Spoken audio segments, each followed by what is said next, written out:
Hello, and welcome to my channel. It's the Network Specialist. Please like this video, subscribe to my channel, and hit that notification bell so that you know each and every time I upload a video. Today, I will be doing a recap of the Braxtons Season 1, Episode 2. And the title of this video is Grief, Let's Have the Hard Conversations. Hey, Mama Bees. Thank you so much for being here. And Mama Bees, put it in the chat if you did watch the Braxtons.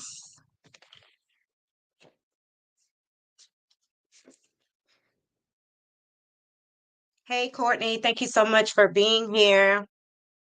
And Courtney, also let me know in the chat if you had the chance to watch the Braxtons Season 1, Episode 2. And then we'll go ahead and get started. A lot of people did say that okay, that you know, this first couple of episodes were kind of sad. And honestly, the pictures of Tracy really wasn't that bad because I feel like that, the flashbacks and things, the recaps that they showed of Tracy, were, in better times, of course, when they did show Tracy, at the hospital with her sisters visiting her, it was always a good time. They did their best to make her feel good, to keep her spirits up. So it wasn't really that bad. Okay, so let's get started. So, in the first scene, Miss E expressed that she was really feeling for Kevin, um, little Kev, as a therapist. Ooh, give me a second, guys. Oh, when the therapist asked her how she was feeling, and she just said pain for little Kevin because, he lost his mom, who was his best friend, or whatever the case may be. So, a lot of the family members are just really worried about Kevin right now. And when she asked her, what about your own pain? She said that she felt that at one point she prayed for God to take Tracy because she didn't want to see her child suffering like that, and that Tracy would always be with her. So Miss E did admit that, at one point it got so bad that she couldn't stand to see her daughter, you know, suffering like that. So she did pray for God to just, take her away so that she wouldn't feel that pain anymore. And, a lot of people might not admit that, but it is very hard to watch someone you love, just continue to suffer day in and day out. And then the doctors, they would be like, okay, you guys got 48 hours, like she only had 48 hours to live, and then they would all show up and then they would say, you got 8 hours, and then a whole month would pass and then they'll say the same thing again. So that can really be like torture, to just watch your family, suffer like that.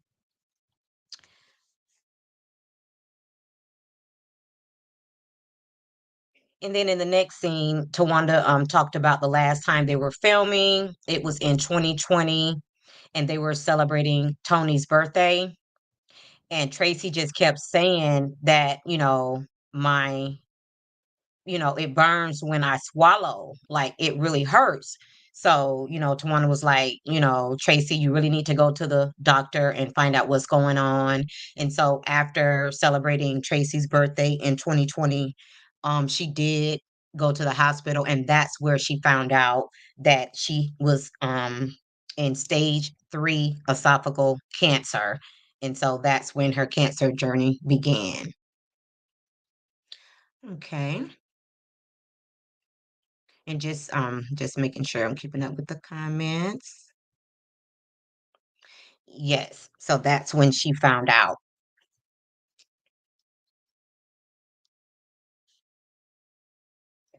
And Tawanda always said that Tracy said that they love each other extremely hard, but when times get rough, they go running. And that is absolutely true about this family, especially the sisters. Like, they really do love each other, but when it comes to, you know, getting along, they can't do it to save their life, you know. So I think Tracy was really worried that when something happened to her, she was worried about her sisters because she knows that they just couldn't get along. And, the sisters would all fly back and forth to see Tracy, and they kind of like took turns, with different things that she would need, and everyone had their own role in being there, for Tracy, and they did an amazing job. And now I do want to say this. I know that the husband and the sisters are in a little bit of a rift. So, of course, he's not going to be shown on the show, but so the fact that they're not showing him,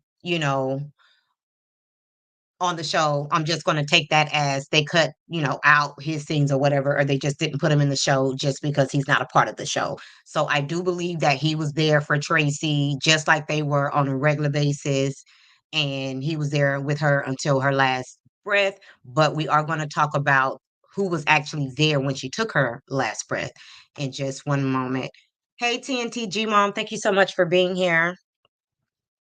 But again, I do feel like the good times that they showed, when Tracy was laughing, when they was having making all of these great memories, I do feel like it does outweigh the sadness, of the family not being here anymore.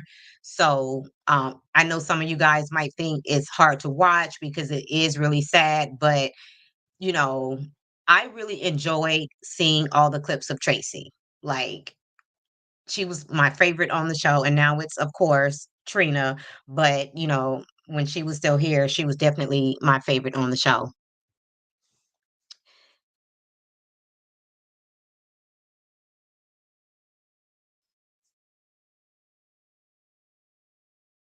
And so, come to find out, Trina and Miss E were there when Tracy took her last breath. And, of course, the last episode, it went off while they were having their grief session with the therapist. And, Trina got very, very emotional. And she did share with them that, Tawanda told her that she couldn't do it. She wasn't strong enough to be there with Tracy, to the end when she took her last breath. And Trina really thought that she could do it, but in this grief counseling session, she admitted to Tawanda that she was right. She was not strong enough to handle Tracy taking her last breath. And she described how she, inch by inch, she watched Tracy take her last breath. And because of that, she can't get it out of her mind. She thinks about it every day. She can't sleep. She's drinking heavily, she's gaining weight because she's eating a lot more. And she's saying that she's staying up to 6 o'clock in the morning because she just does not want to close her eyes and have to deal with the thoughts, of Tracy and seeing her take her last breath. And during this grief session, um, they also invited Tracy's son to be there, and he did agree, and the father was there as well. And during their grief session, like, once they had kind of got into the grief session, a little bit after Trina spoke and shared her experience, in dealing with her grief, they asked little Kev, like, how was he feeling about everything? And he did say that, he was happy to know that somebody could relate to what he was going through with his mom. And I guess it just felt good knowing that he wasn't going through it alone because her sisters, they were going through the same grieving process that he was going through, except for they were just doing it, in their own way, and they weren't really communicating with each other a lot and just dealing with their own grief. So while they were you know, at the meeting, and the counselor asked Tawanda said, "Why don't you ask Kevin how he feels?" So she did ask Kevin how he felt, and that's what he explained. So right after that, there was some noise like in the background, and you could tell that it was coming from Kevin's mic. So apparently, the police showed up at Kevin's house during this grief session where he was on a Zoom call, and he told them that he would be right back because somebody was at his door. And then all the sisters started saying, "Oh my God, that sounds like a police." So, they realized that the police was at little Kevin's door. So Tawanda immediately got up. Her mama was like, "Go call him." Tawanda got up. She went to go call Kevin, and come to find out, the police were at his house and they said they had a warrant for his arrest. And Tawana was like, "That's very strange that, she told him to put the police on speakerphone, and they asked them, what were the charges. They said they didn't know. They wouldn't know until they get him, to the jail, and they processed everything. But it just seemed very strange that somebody knew that he would be there, and they called anonymously and told the police that he had a warrant for his arrest. Now, they didn't really insinuate who they thought it was, but I'm going to have to say, if I had to take a guess, it had to be out of his wife, who he's currently going through a divorce with, or his father, unfortunately. And I mean, you would hate to think that his father would do something like that to him, but at the same time, the father is beefing with the Braxton sisters, and keep in mind, they did accuse him of trying to profit off of Tracy's death, and then they bring the Braxtons back. So I don't think that that's what they're actually doing. But in his mind, he could just feel like they blamed me for trying to profit off of Tracy's death. But here they are showing, these photos and these clips of her being in the hospital, in her last days. So I'm pretty sure he felt some kind of way about that, whether that was him or not. I'm pretty sure he felt some kind of way about that. And when, they realized that it was the police at the door, Tamar was like, "What's going on? Like, this family have so many secrets."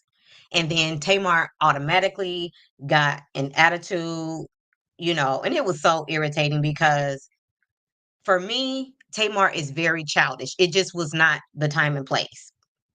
And I was just thinking to myself, "It's not the time, Tamar." And then Trina told her that, this is not the forum. This is little Kevin's business, because she didn't want to discuss it on camera.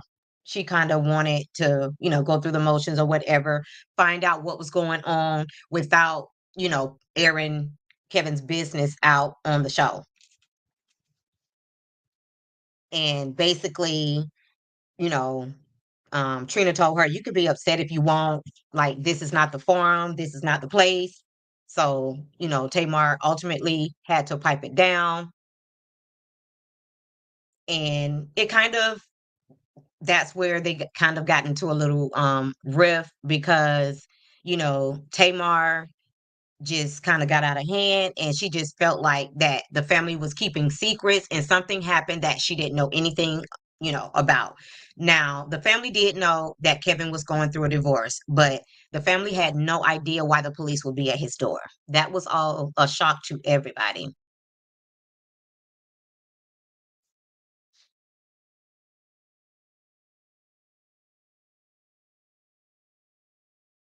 And so after Trina had her emotional breakdown, when she talked about drinking too much, eating too much, and not being able to sleep, the therapist told Trina that, the food and the alcohol is self-medicating, and she needs to go see a therapist for PTSD.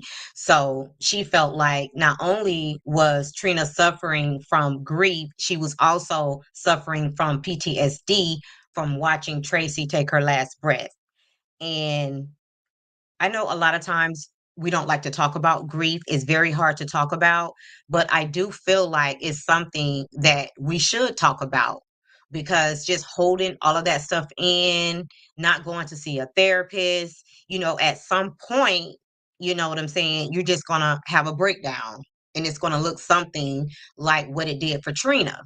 And I personally had an experience, not like Trina, thank God, but I did have, a situation. I have a large family. My mom had 6 kids, 3 girls and 3 boys. And my oldest brother was in the hospital, and they had pretty much done all they could do for him. He didn't really have any brain activities and things like that. And it was New Year's Eve. I'll never forget, and everybody had came earlier to see him, and for whatever reason I just kind of stayed behind, and I was still there, even though it was really after waiting hours, and I was really pretty much just waiting on them to kick me out. And even though my brother hadn't spoken to anybody that day, like I said, he didn't have any brain activities or anything like that. He wasn't speaking, he wasn't responding, he wasn't doing any of that, maybe a little, body movement, but that's about it.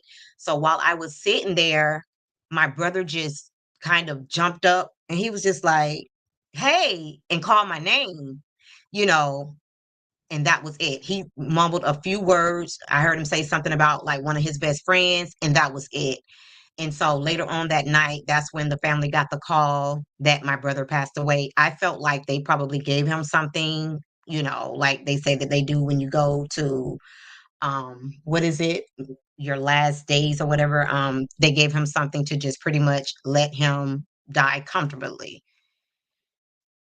Yes, so I always had that in my mind for a long time. Like the death of my brother was the hardest thing I've ever had to go through when it comes to grief. I've never, felt that type of grief, because not only was he my brother, we were like really close. Like we were the closest. He was like my best friend, even though he was a lot older than me. He was my oldest brother. Like we had a lot in common, and I could talk to him about any and everything. So I really took it hard, and thanks, Courtney. Thank you so much. I thought the pain would just never go away. And even though this was like in 2005, it was so hard. I thought that I would never get past it, but eventually I did. I didn't go to any grief counseling because during that time, going to see any type of therapist, people kind of shunned on it, and they kind of just made you feel like you had mental issues. But thank God in this day and time, it comes highly recommended. And I personally believe everybody should see a counselor of some type if you need one, a grief counselor, just a therapist, just for any type of life situations that you might be going through. It comes highly recommended, and it's not taboo anymore. And even though a lot of people feel like they shouldn't be putting the death of their sister on TV, I don't have a problem with it, because by them telling their story, it's going to make a lot of other people comfortable enough to come out and speak on their grief, instead of thinking that, oh, because some people will just come out and tell you that you should be over it by now, but there is no time limit on grief. And you should never tell anyone that they should be over the death of a loved one, you know. And I've never experienced it, but I hear a lot of people say losing a child is like the worst ever. And thank God I haven't been through that, but I really do sympathize with someone who has had to bury their child, because I can imagine that that would be the hardest grief that you would ever have to go through.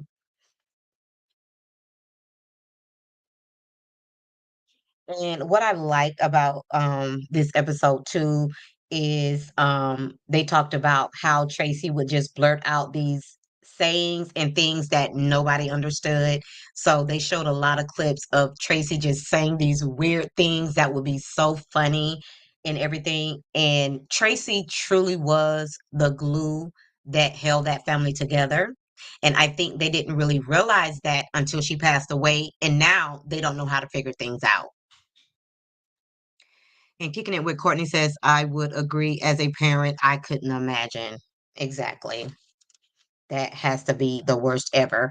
Like losing a parent, that is really hard too. But you know that, according to, the fact that they're a lot older than you, you would expect your parent to, of course, pass away before you, but a child, like, you would never expect to have to bury your own child. And the sisters talked about like how they would call each other and they would just be on the phone for hours, you know, and talk to each other. But it seems like when Tracy passed away, like, a couple of the sisters, like Tawanda and Trina, they still kept a good relationship. But for some reason, Tamar and Tawanda, they are harboring some type of animosity towards each other. I heard somebody say on another channel that Tawanda borrowed money from Tamar, a lot of money from Tamar, and never paid it back. I don't know where that came from. I never heard that, but whatever it is, that the little tip that they got is something that's, it's pretty big, and money will tear family apart. So when somebody asks you to borrow money, if you don't have it to just give to them, it is not ruining the relationship between you and your family members. So just go ahead and give them what you can. And outside of that, do not let your family borrow money because it always turns bad, and families fall out all the time, from letting each other borrow money.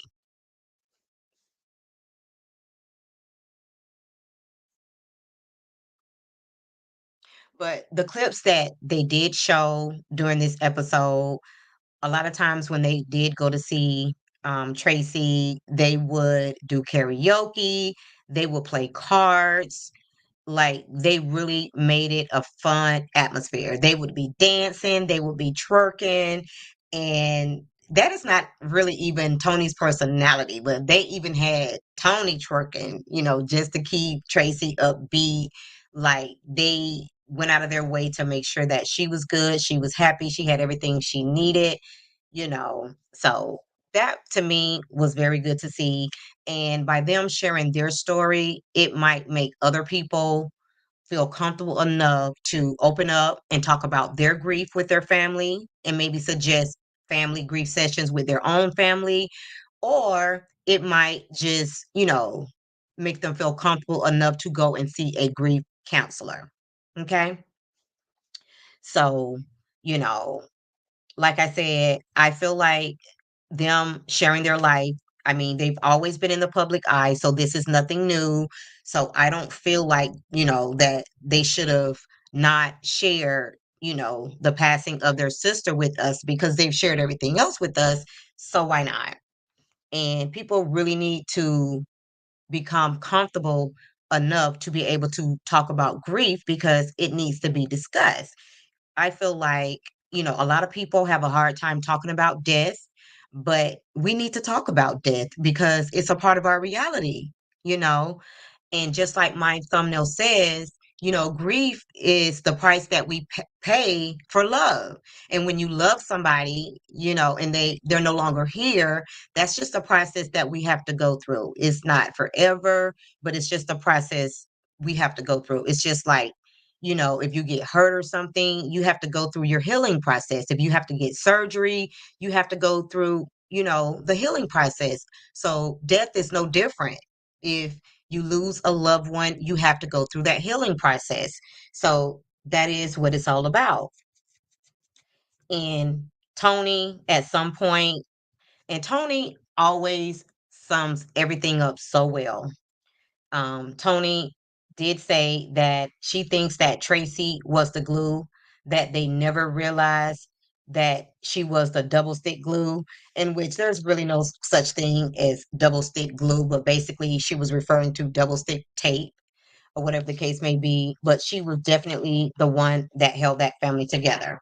And I feel like the mom even told them that Tracy told them that they need to learn how to get along, they need to learn how to talk, and them having that grief session, I believe that Tracy put that together.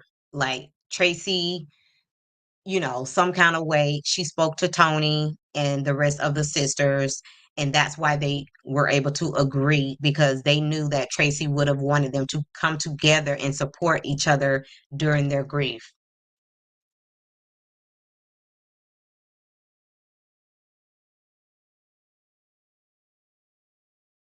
So the grief counselor asked Tony, about her grief and how she was dealing with her grief. And Tony shared that right now I'm in a angry stage. She says, and definitely not at the acceptance stage yet. She said that she keeps her emotions suppressed because that's what she is supposed to do. And she said the therapist asked Tony, according to who? And she responded that I guess the role I was given in life. Tony feels like because she is the oldest, that's just the role that she has to play. Being the oldest sister, is really hard for her to ask her family for support. She feels like she has to always be the strong one, and she doesn't know how to be vulnerable and let them know that she's human too. And sometimes she needs comfort, and she needs support because, she just feels like she has to be the one that keeps everybody together and stay strong so that she can be there to support everybody else. And she also said that before Tracy passed, she was angry at God and, she wanted to know why would God take her. She thought that she was, that was unfair and that she would be the first to go because she was the one that had lupus. And she feels guilty that, Tracy was the one, that passed when she was the one who always had all the health issues. We talked about the last episode, that she had to go and have a stamp put in her heart. And they also told her that at some point she has to have triple bypass surgery because if she don't, she could potentially have a heart attack and she probably wouldn't survive it. So, you know, she felt guilty because Tracy was the one that was taken away, and she really thought that that was unfair. And Tony said that she just kind of, you know, uses her music to soothe herself and self-medicate that way, and going back to the time before she made it makes her feel at peace, before she was a star and a celebrity, just going back to those times when she was humble.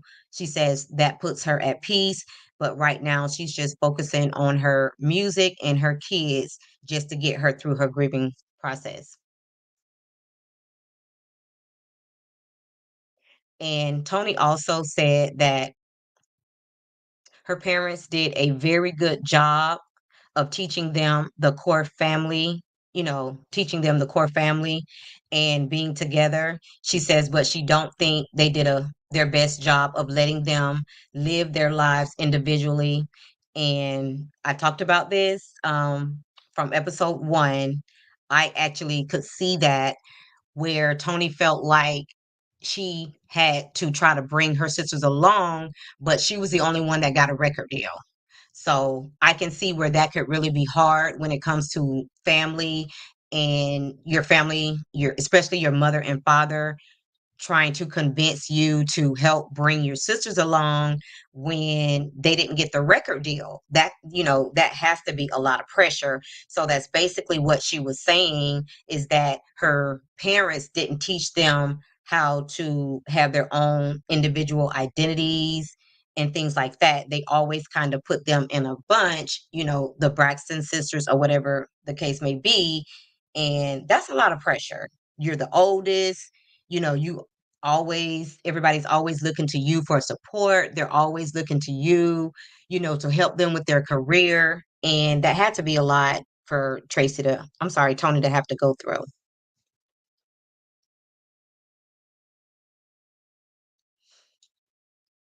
And the responsibility for each other is almost like she said that it's almost like you feel guilty about being there for your children because you have to be there for your siblings. And that's a lot.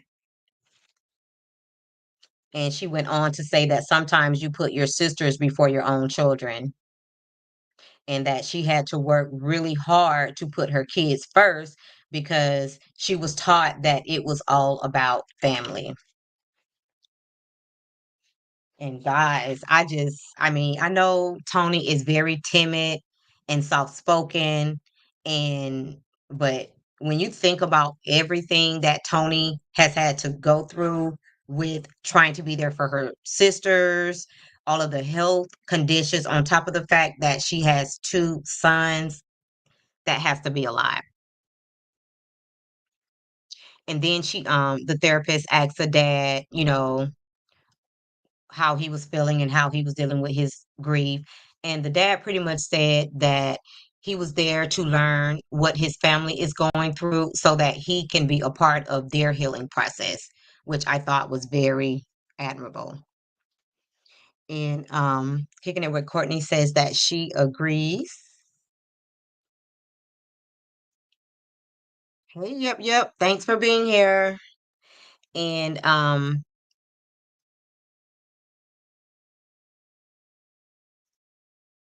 so after the flashback to Kevin scene, Trina got Tamar straight and told her, you know, that you and Trina are gonna have to talk about this at another time. This is not the place. And she told Tamar, this is not about you. In families, you have family members who are closer. And as long as everyone has someone they can call on for support, that's all that matters.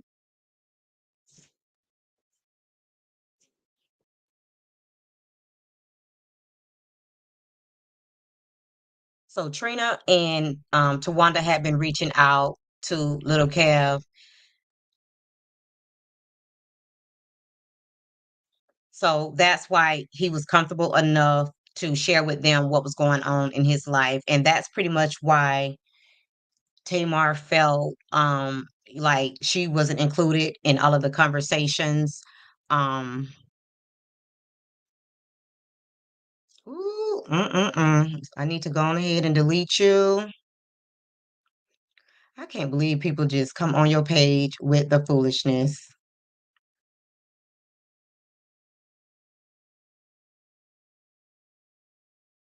Give me a second, guys, while I delete this person.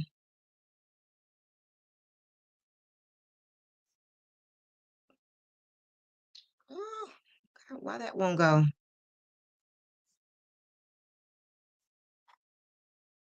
Oh gosh, for some reason that won't go. Okay.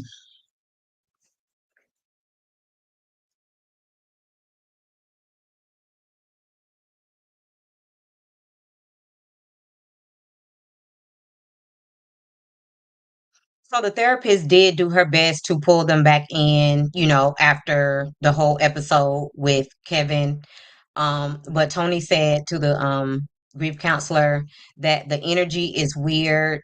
And she said that everybody got real defensive and she doesn't know why they all went there. And then she went on to say that she doesn't think that is all about Kevin Jr., but a deeper issue with their family. So even though the situation with Kevin Jr., did take things in a different direction, it was also, the confrontation between Tawanda and Tamar that kind of just changed the whole atmosphere of what was going on. Hey, love, seen her. Thank you so much for being here. And then Tony also said that with Tamar being the youngest, she thinks that sometimes people don't want to worry her and that she thinks that people tend to do that with the youngest.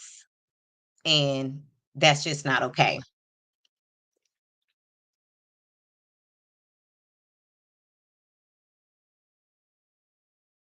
And then Tony went on to say that she doesn't know what's going on. She knows he's going through a divorce, but she doesn't know why the cops would be at his door if that's what really happened. So by this point, Tawanda was back and she said that is what happened. And she asked the police what was going on. And they said that someone anonymously called the police and said that he has a warrant for his arrest.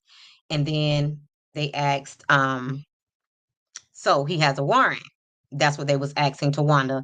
And she said, yes, he has a warrant.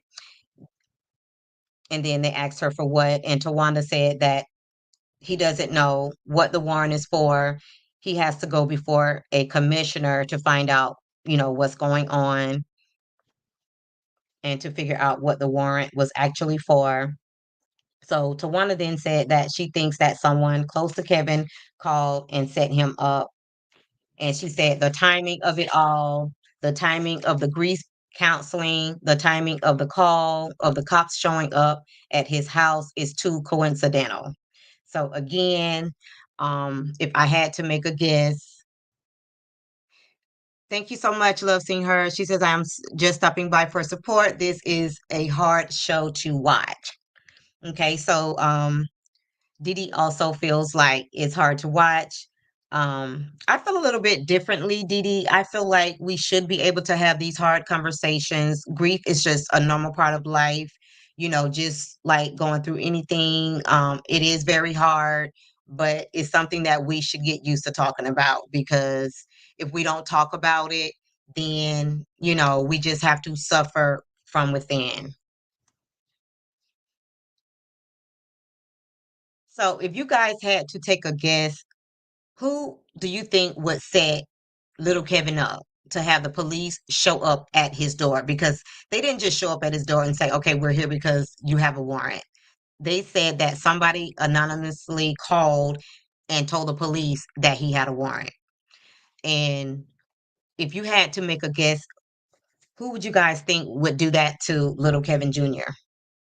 Do you think it was the father or his soon to be, ex-wife? And Tawanda went on to say, who would know that he was there? That's not a coincidence.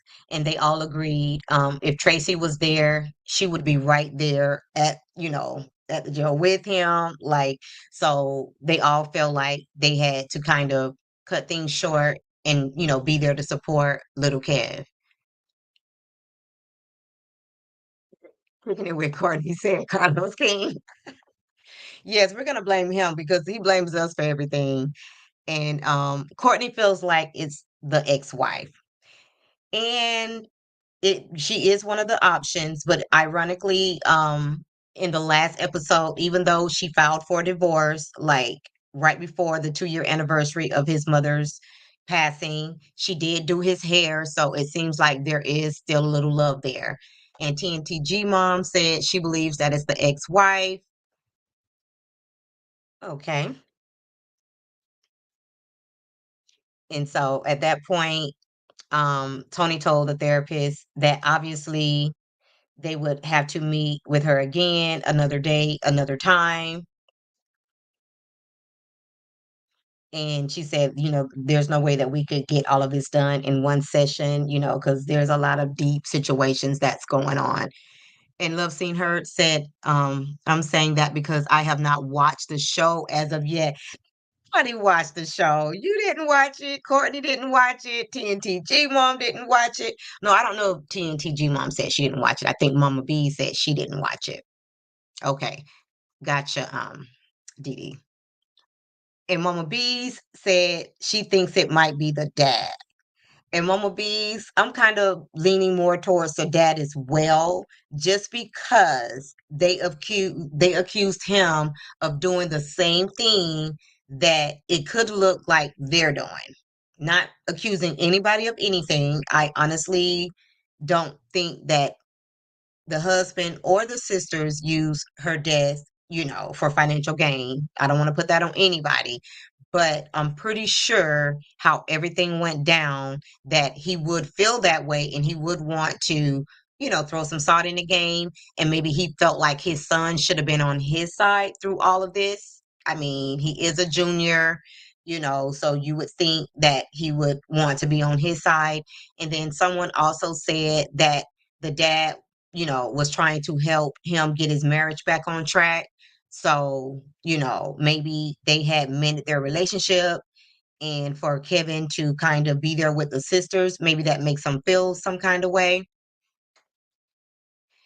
And Courtney says that daddy did it. And he very well could have done it because all it took was an interruption. I'm pretty sure he's going to go there and everything is going to be straightened out. But it seems to me that they should have been able to tell him what the warrant was for and not have to take him all the way to the jail just to figure out what the warrant was for and for him to have to see a commissioner. Like that seems to be a little too much. Like, I don't know if they're dealing with somebody that's in high places that can make something like this happen, like some crooked cops. I'm not sure, but this is not adding up. And more so than anything, I'm really looking forward to see if this was all a hoax, if this was just like a distraction, to come, between the family having their grief session. Like, it just really doesn't make any sense. And when Tony said that we're going to have to reconvene another day, another time, Tamar said, reconvene for what? And Tony asked her, why do you say that? And then, oh, I'm sorry. When Tamar said reconvene for what, Tony said, I don't think we are open to receiving anything right now because now I'm worried about Tracy's son. And then Tony said maybe she could talk to you individually. That's what she told Tamar because at this point, Tony was really annoyed with Tamar. So she was just like, well, maybe she could talk to you individually. And Tamar said, I already went to grief counseling, you know. So she was just like, I already been. So Tamar then said, she is all for advocating for mental health because you never know who it might help, which is kind of like how I feel. You never know who it might help. And guys, I also watched Trina and her husband, they have a YouTube channel as well. And they were also talking about some of the hate comments that they have been getting, since they decided to air a portion of Tracy's passing. So they said that, it's kind of half and half. They're getting a lot of support, but they are also getting a lot of hateful comments, with people saying that they shouldn't have had Tracy displayed that way. But honestly, I don't feel like what they showed was a bad look for Tracy. Everybody knows somebody in their family that has passed on from cancer. We've watched many TV shows, about somebody, having cancer, their whole cancer journey, and people that have actually passed away. So it's nothing that we all haven't seen before. And for somebody to make hate comments, about what they're doing, sharing their memory of their sister. Now, you have to be a real hateful, mean spirited person to come in somebody's comments and say those type of things. If you don't want to see it, just don't watch. But to, kick somebody when they're already down and make those hateful comments, like that's a lot. Like I just can't imagine somebody that will be so hateful enough to do that.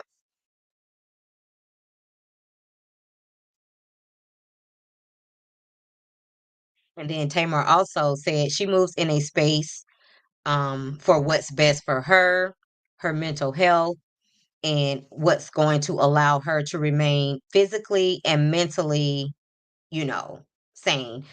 For not just her, but for her child and the people who love her. And we all know who she was referring to, her colonel.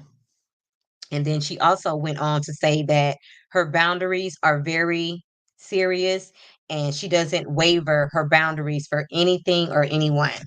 Now, in Tamar's defense, guys, if your relationships, whether it's family, friends, whatever the case may be, if your relationships are causing you stress, you definitely need to remove yourself away from that.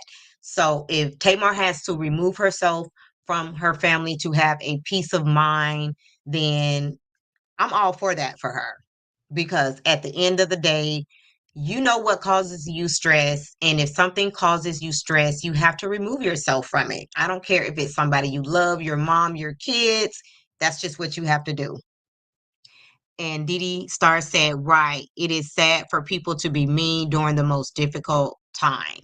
Absolutely. And for Trina, everybody knew how close her and Tracy was. So, I mean, everybody knew that more than likely Trina would take this the hardest. So for people to be over there on her YouTube channel, in her chat, making those type of comments, it's just really sick.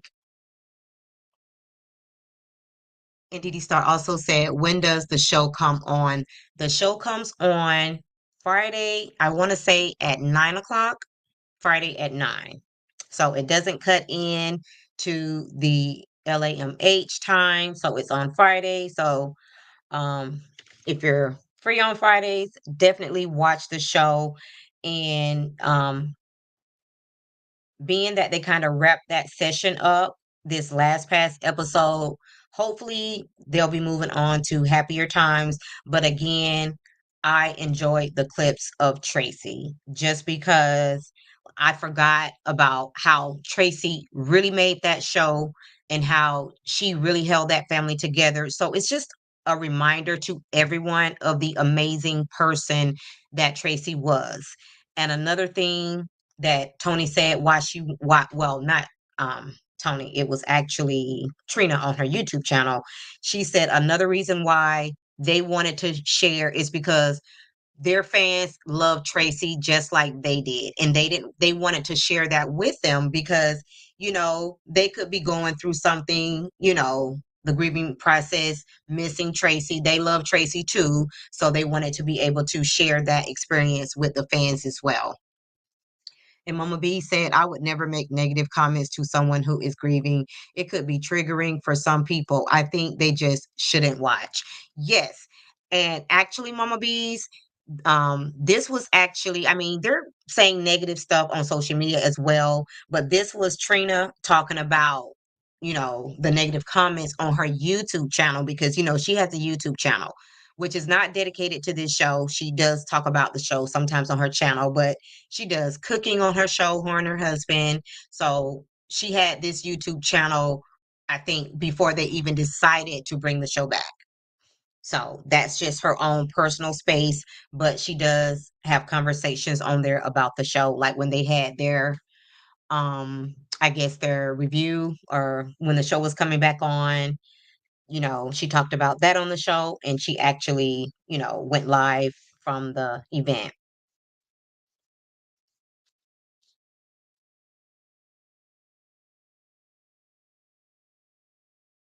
And then now this was very interesting.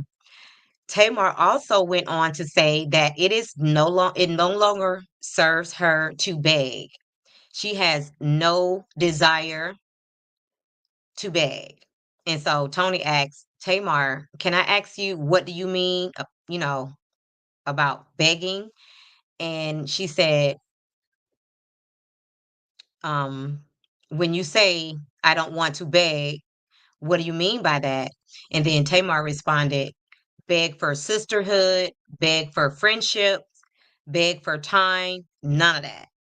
Like, even though Tamar came off with an attitude like she normally does, she came off like she wanted to be the center of attention. But actually, Tamar was really doing what they came there to do, which was get everything out in the open, like all of their issues, because the therapist did tell them that grief is attached to everything.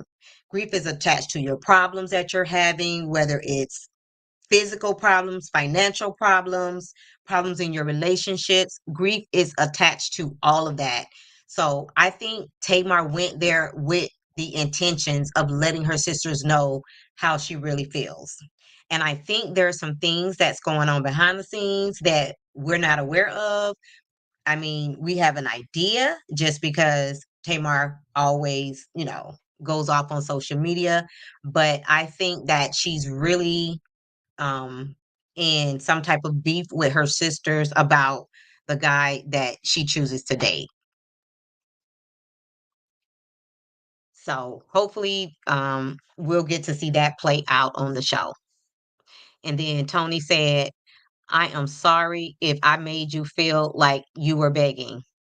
That was never my intentions. I would never want you to feel like you were begging for sisterhood or time. Like, for real, from my heart, I would never want you to feel that way. And that has to be like for your sister to tell you that she feels like she has to beg for time. And Courtney said the opportunist. Yes, I do believe that I'm so used to calling that man Colonel that sometimes I forget what his actual name is. And what is his name? It just left my mind. And she also admitted that this is not the first time that Tamar has felt this way. And she said that there are times when she don't understand her sister, referring to Tamar, and she don't get her. And she's trying so hard to. She's trying. Tony said she's trying so hard to really get Tamar, but she just want to see things from her perspective, and she just can't. Jr. There you go. Jeremy Robinson or something like that. Um, and then Trina addressed Tamar and said that 9 times out of 10, because Tamar called Tawanda out. Or did I skip over that?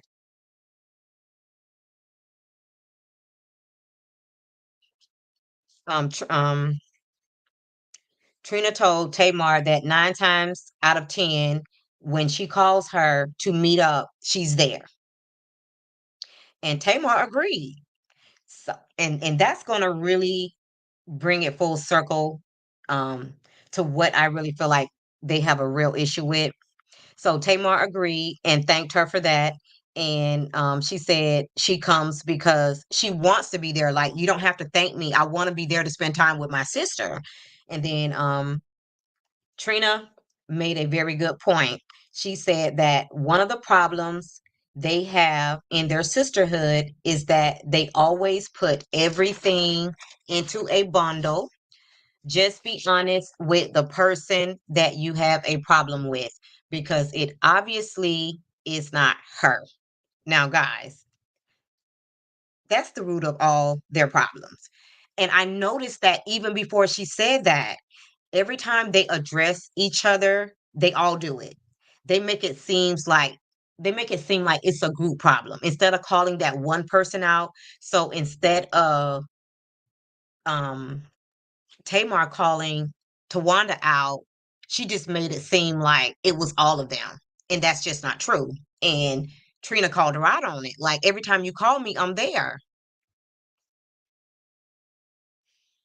And Didi Star said, yes, he is an opportunist, crazy. And I think she's mad because he wanted to appear on the show, because all of the other sisters are single except for, no, I take that back.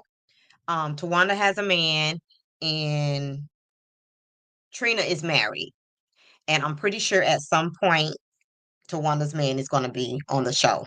But I think they're fighting hard to not have JR appear on the show.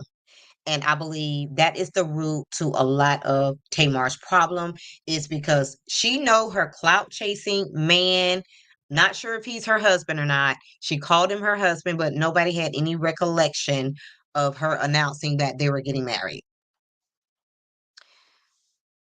So that is news to everybody that she's married. And then Courtney said, they said he won't get his shine over here. Exactly. Like, honestly, I believe that's really why he got back with Tamar. I think he was over Tamar a long time ago when he broke up with her the first time, when he got with her enemy, and I forget that girl's name, and had intimate moments with her. I think at that point he was already kind of over Tamar, but I think at some point he found out that they were bringing this show back, so that's why he got back with Tamar, and that's just how I feel.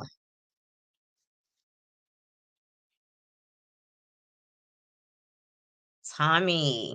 And Tommy, isn't that the one that got into a physical altercation with her daughter?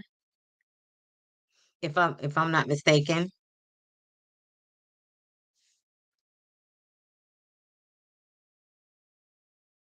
And then the therapist asks, "How does it feel not to have access to your sisters?" And Tawanda then says that you have to respect people for where they are. And until that person is ready to move forward in that way, you just have to respect that that's where they are. And that's just it.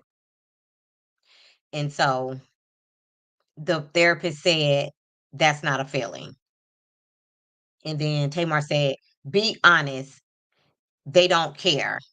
So basically, Tamar was saying that her sisters don't care, about the fact that she feels like they're never available for her. Yes. Okay. Yes, she was the one that got into a physical altercation with her daughter. And then Tawanda said that it's not connected to a feeling. And then the therapist told her that how does your sister saying that she doesn't have access to you and you don't care that you don't have access? So at that point, she said that she guessed the feeling would be numb and that um and then the therapist told her, well, numb is a feeling. And Tamar said, or is the feeling mutual? Keep it gangsta, dog. Tamar is a hot mess. She told her sister, or is the feeling mutual? Keep it gangsta, dog. And so Tawanda said, she don't. I don't pour into certain types of energy. Like Tamar was really tearing into Tawanda. Tawanda was trying to keep it together, stay positive because they were there for a reason and it was for the grief session. But Tamar was really trying to take it into a different direction. And as much as Tawanda was trying to stay cool, not take it into a different space, Tamar was really working her her nerves. So then Tamar told Tawanda, "This is TV talk." Like she was just like, "Say what you really feel. Like don't talk this TV talk," you know. And then she went on to say, "Outside of yesterday and today," and this is Tamar. "When is the last time you talked to me?" And Tawanda said that she couldn't recall. She said it was not my birthday because you didn't call on my birthday. And Tamar said, her birthday is in September and we're in March. And she laughed out loud. Now they're there for a grief session, and Tamar was laughing and just really trying to get under Tawanda's skin. So, from what we know, before they started filming, Tawanda and Tamar hadn't, spoken sometime before September because she made a point of saying that Tamar didn't call her for her birthday in September. And Mama B said, a blind person can see Tamar picks the worst partners. They all fall apart. Yes, she always picks the wrong guy. And I'm not going to say Tony picks the wrong guys, but it just seems like Tony is also always single. And there's nothing wrong with being single. I myself and a lot of other people I know are very happily single. So you don't have to have a man to be happy. But for whatever reason, I was very shocked when Tony got with Birdman. I'm just saying, with all of the rumors out there about him kissing men in the mouth and just, his reputation. I was very shocked when Tony got with Birdman with her wholesome image. Like she has that, wholesome image, country girl, or what do you call it? Georgia peach or whatever the case, even though she has a house in Georgia as well as in LA. And Courtney says, it's me. I'm happily single. Yes, you were one of the persons that I was thinking about, Courtney, when I said it. And Courtney also says, I say that all the time. Birdman, I clutched my pearls. Like I was so shocked. And then she chose him, but it also seemed at the same time like she was a little embarrassed to be with him. Like, why choose a man if you want to keep him a secret? Like it almost seemed like she wanted to hide the fact that they were dating from the world. And then when she lost the ring, like, why did you lose your ring? Why wasn't your ring on your finger? Like, I don't know. That whole ring situation was very odd. Guys, what do you think happened with that ring? that Tony lost, that supposedly was the engagement ring that Birdman gave her. What do you think happened with the ring? According to Tony, she put it in the over, I think, did she check it or put it in the overhead bag or something? But some kind of way it went missing out of one of her bags. And did anybody hear anything different about what happened to that ring? And I'm pretty sure that ring cost a lot of money.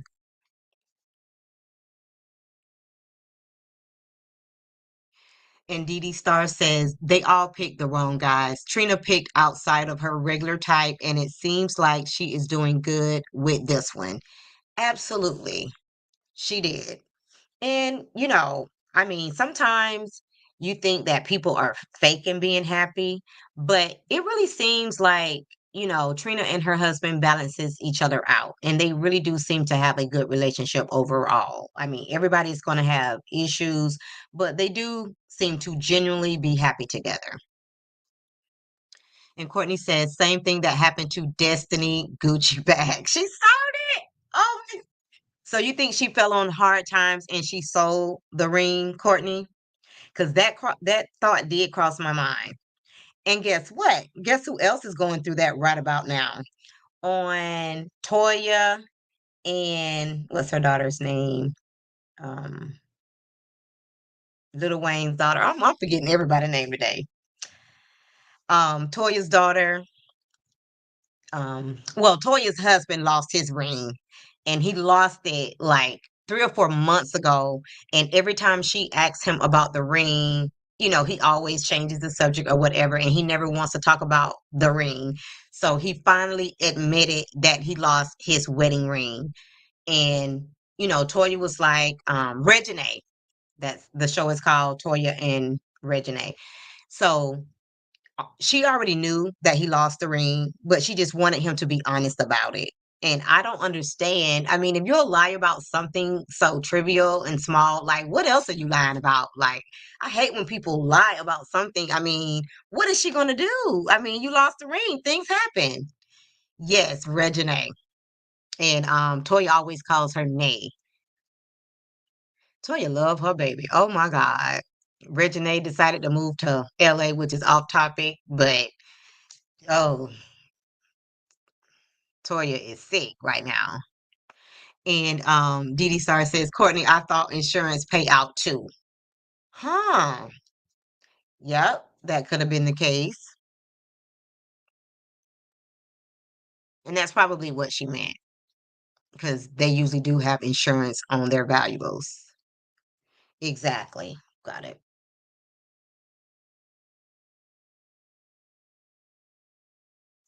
So she said that, of course, that she hadn't talked to her since before her birthday.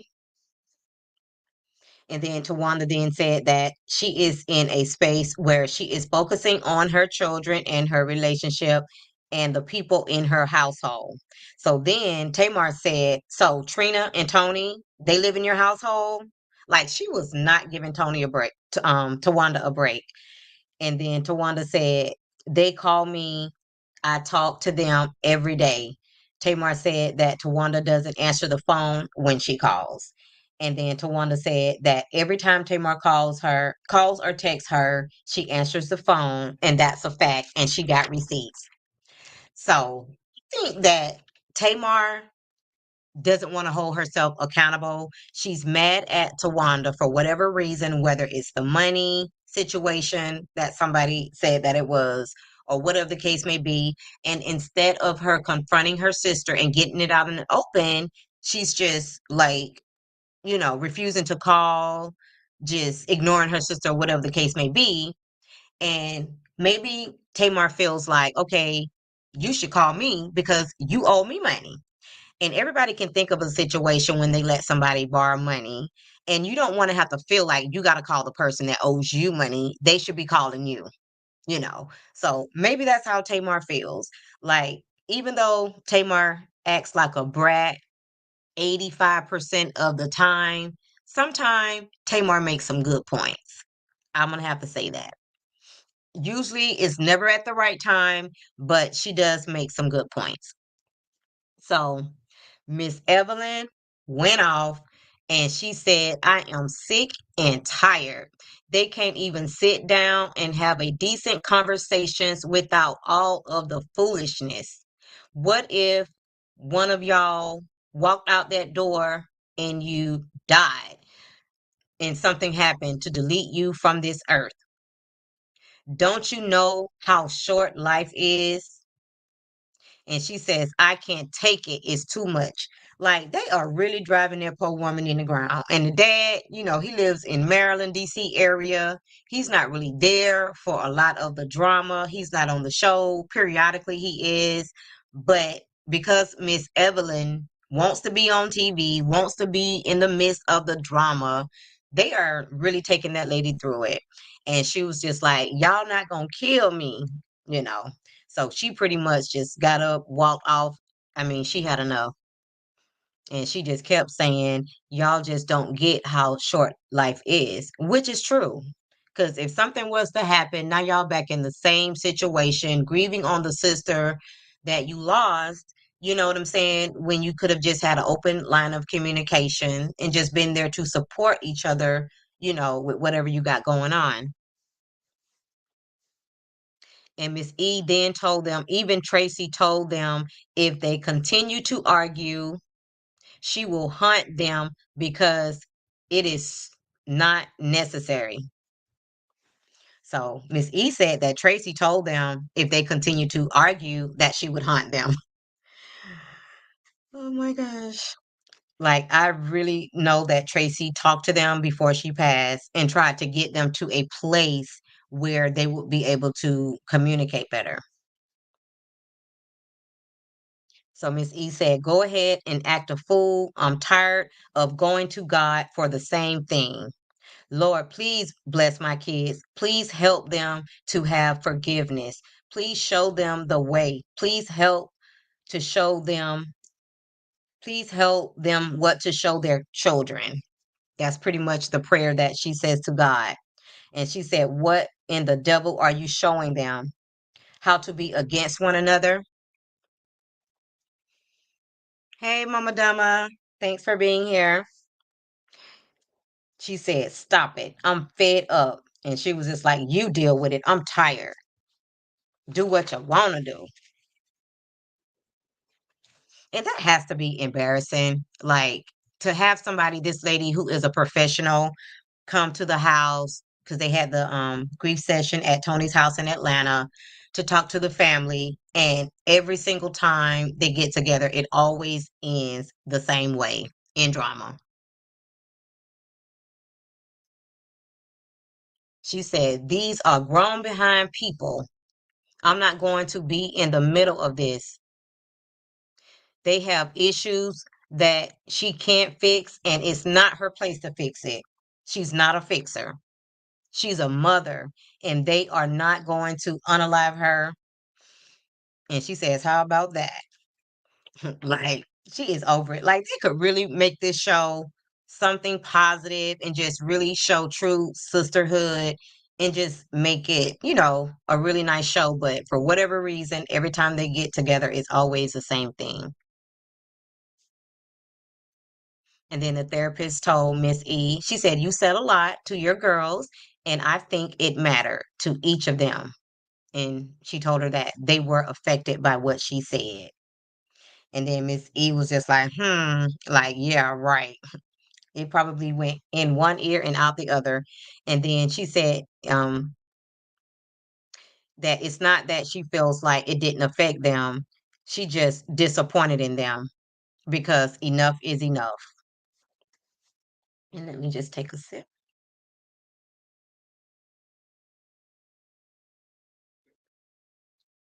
And then the therapist told Miss E to hold out for hope because this may be the beginning.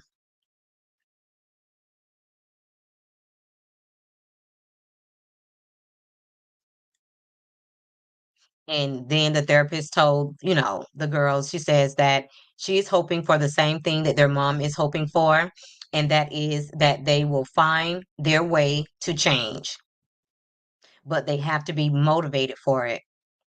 You have to be willing to do the work for it. And you have to be willing to take accountability for the parts that you are willing to do and the parts that you are not.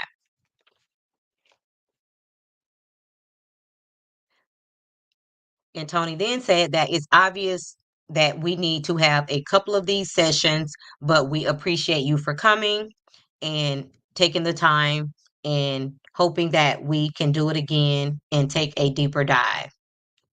And then, they all thank the therapist for being there. And she then told Trina,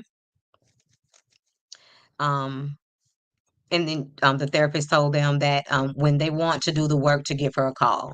And then she gave Trina a hug and she told Trina that she was going to get her the referral for some treatment for the PTSD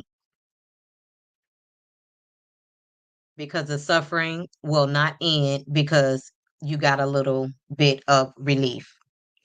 And Mama Dama says the sisters have been upset ever since Tony went out on her own. Tamar really had a problem with it and felt they all should have been in the limelight, in my opinion. And Mama Dama, we talked about this earlier before you got here. I talked about the fact that, you know, Tony told her mom that, she taught them how to be family and how to be there for each other, but they didn't do a good job of teaching them about having, individual identities.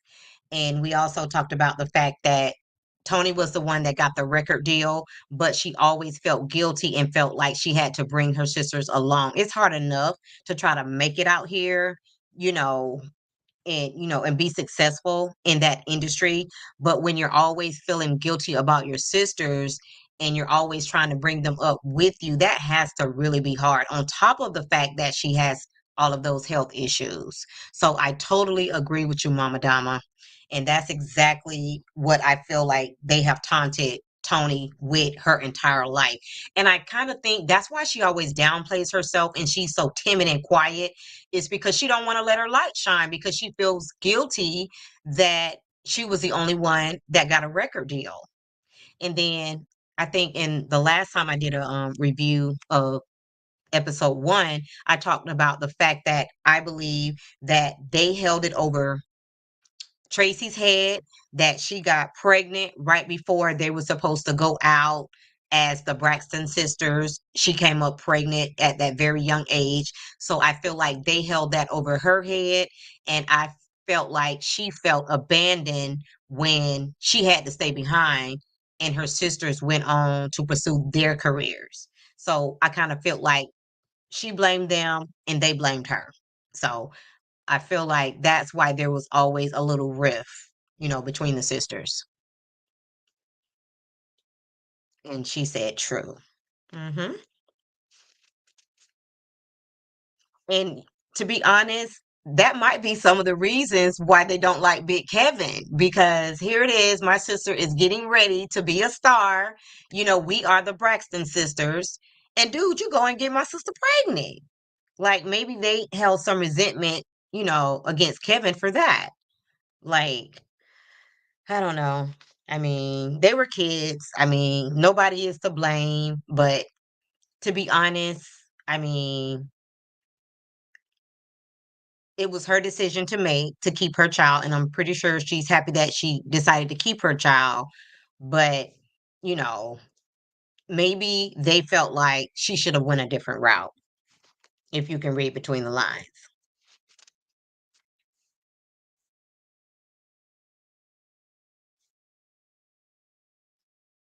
And then Trina said grief takes a long time to build up and it's going to take a long time to dissipate. And that is absolutely true. And Trina had already been to grief counseling. That's where she met Spirit, the grief counselor, because Trina also went through grief counseling when she lost her first husband, Gabe. And even though they were not together, she had already moved on with her now husband, and they were very happy. She did not expect to feel the grief that she felt when Gabe passed away. And of course, that is the father of her kids, so, that would make sense.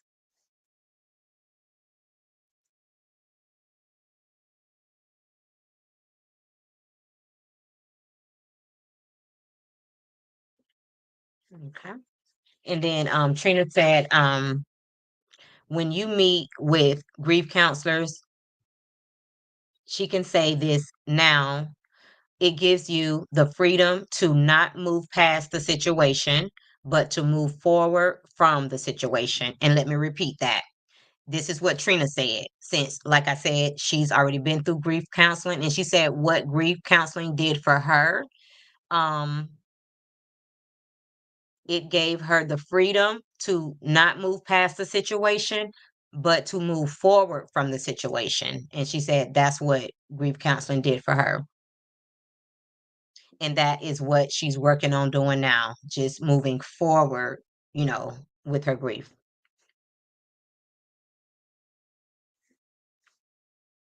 And then Tony kind of ended the show by saying that she feel like grief management is what Tracy wanted them to do.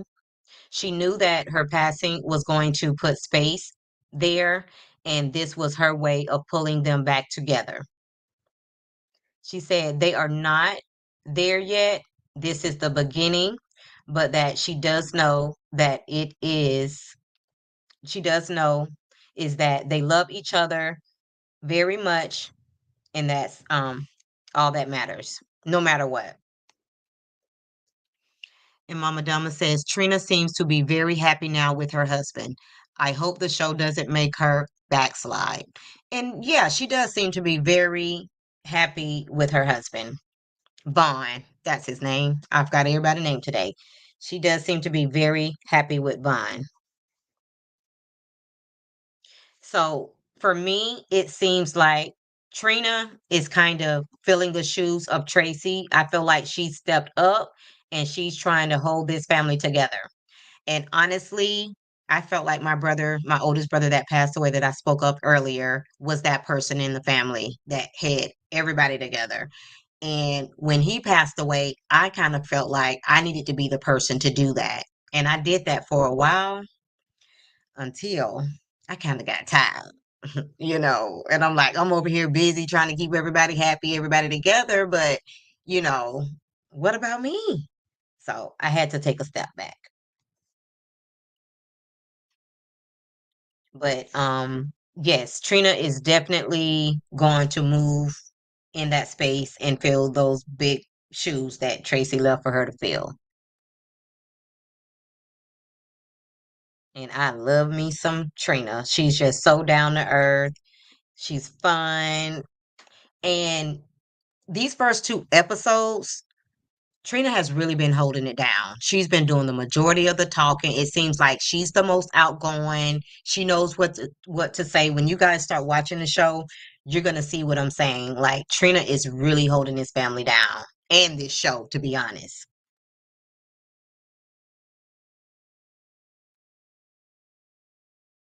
And I also wanted to say that we are in the times where everybody pushes therapy.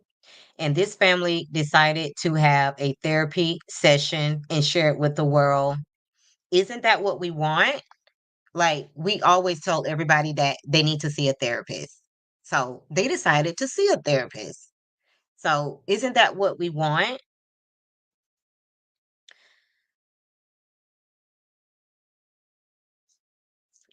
I mean, to see people actually doing the work. As for me, I love to see it. And Mama Dama says Tracy had no cut card. She would say exactly what she felt and thought. She would. And that's why everybody loved her. She was really a sweet, fun-loving person. And she's made she just made their TV show. Like, I don't know how they're gonna do this without Tracy, because honestly, all of the sisters seem to be, except for Trina, seem to be a little socially awkward. You know, Tracy was not afraid to make a fool of herself. Like, they were the three sisters, Tawanda, I think it was, Trina, and Tracy was walking down the street, and this guy pinched Tracy on the butt. She didn't even get mad. She was just like, "Oh my God, somebody pinched me on the butt. I still got it." She made a whole joke about a stranger pinching her on her ass. Like, that was the craziest thing I ever seen. Anybody else, they would have been like, "Oh my God, call the police. He just touched my butt." She made a whole joke about it and was like, "Oh, I still got it." And then the sisters, they chimed in with the joke. Well, Tracy, what is it you're doing to still have it, girl? But yeah, Tracy was definitely that girl. So again, I'm okay with episode one, the episode two. I'm taking the good, with the bad, and, hopefully they will progress on to happier times. And the only person that really appeared to not take the session serious, and I'm pretty sure you all know who it is Tamar. I believe if Tamar hadn't have been there, they would have already had kind of like a breakthrough. Now they have to have multiple sessions. Hopefully next time they won't invite Tamar. She said she's already been through grief counseling, so maybe she just don't need to be there. And Mama Dama, did you watch the show? Have you been watching the new seasons? And Mama Dama also says, I think growing up in a religious household, they weren't taught how to move in this real world. That could be the case because they were definitely in church, singing in church. But isn't that something? While they were over here being these, good Christian wife and daughters and whatever the case may be, the daddy was over there, doing his thing. Okay. And Didi Star says, thank you for the review. I will watch this week. Please, please, please, so that y'all can chime back in. And Mama Dama, she said no, she just knows a lot about the show. But, from what I seen, everybody was able to take something away from the grief therapy. Like Tony said, they might need a couple of sessions, but I think that everybody was able to take something away from the session, even if it was just knowing how Trina was dealing with her grief, and maybe they can, support Trina in dealing with her grief process because she took it really hard because she was there. Trina was there, and Miss E, which is the mom, was there when she passed away.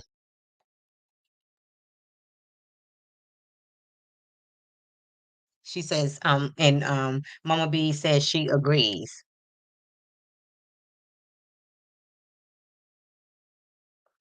Okay, guys, so that's going to be the end of my recap of season one, episode two of the Braxtons.